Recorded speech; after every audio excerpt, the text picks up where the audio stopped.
కాబట్టి యవనస్తులు కానీ పెద్దవారు కానీ ఈరోజు మరి మీరు ఏది ఎంచుకుంటున్నారు, మీ ఎంపిక ఏంటి అన్నది మీరు గుర్తించాలి. దేవుని బిడ్డలారా, హెబ్రీ పత్రిక 11వ అధ్యాయము 24వ వచనంలో దేవుని బిడ్డలారా మోషే ఒక ఎంపిక చేసుకుంటాడు.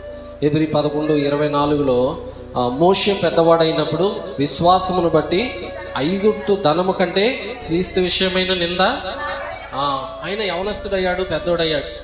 ఈ టైంలో ఐగుప్తా లేకపోతే ఐగుప్తు ధనమా లేకపోతే దేవుడా అన్నదాన్ని ఆయన ఆలోచన చేసుకున్నాడండి. ఆలోచన చేసుకొని ఈ ఐగుప్తు ఈ ధనము ఇది కాదు కానీ నేను దేవుణ్ణి సంపాదించుకోవాలి, ఐగుప్తు యొక్క రాణి కుమారుణ్ణి అనిపించుకోవడం కంటే దేవుని కుమారుణ్ణి అనిపించుకోవాలి, దేవుని బిడ్డని అనిపించుకోవాలి, దేవుని ప్రజలతో శ్రమైనా పర్వాలేదు అనుకుని ఉత్తమమైన దాన్ని ఆయన ఎన్నుకున్నాడు. ఇందాక అమ్మగారు చదివించారు కదా, ఇర్మియా గ్రంథంలో 15:19లో ఏమని ఉంటుందంటే, ఏవి నీచములో ఏవి ఘనములో మేము గుర్తుపట్టగలగాలి. దేవుని బిడ్డలారా, రికగ్నైజ్ చేయగలగాలి ఏది మంచిది ఏది చెడ్డ. ఇక్కడ మోషేకి ఎవరు చెప్పలేదు, గుర్తుపట్టాడు.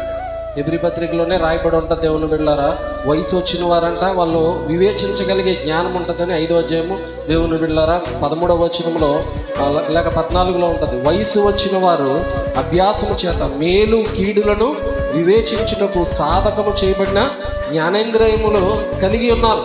అది దేవుని బిడ్డలారా, వయసు వచ్చిన వాళ్ళకి ఏది మేలు ఏది కీడు, ఏది మంచి ఏది చెడ్డ అనేది తెలుస్తారు. అందుకే మన తల్లిదండ్రులు అప్పుడప్పుడు తిడతారు, బుద్ధి ఉందా లేదని, గాడిదలాగా పెరిగావు అంటే పెరిగావు కాబట్టి నీకు ఏది మంచిదో ఏది చెడ్డదో నీకు తెలియాలి. మోషే తెలుసుకున్నాడు, ఐగుప్తు మంచిది కాదు అని తెలుసుకున్నాడు, అది నీచమైనది అని తెలుసుకున్నాడు. దేవుడు నా ప్రజలు, నా దేవుడు గొప్పోడు, ఈ డబ్బు కంటే గొప్ప అధిక ఏలైనగా ప్రతిఫలముగా కలగబో బహుమానమందు ఆయన